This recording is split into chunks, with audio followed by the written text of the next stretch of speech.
Hey guys, in this video we're going to talk about how you can download and install Arduino IDE software. But before we begin, make sure to hit that subscribe button down below. It really helps me out.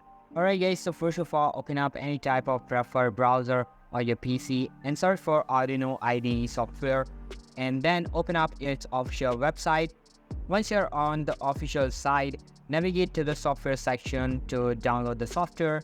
Now you'll be able to see all of its specs and also download the target software from the integrated links present in the right side menu. There are all sorts of links available for you to download according to your PC requirements. I'm going to download the Windows 10 version from here, and then you can either make some donations or simply download the software. To download it, click on just download and it will start downloading. And after downloading, run the setup and then install by following the steps mentioned.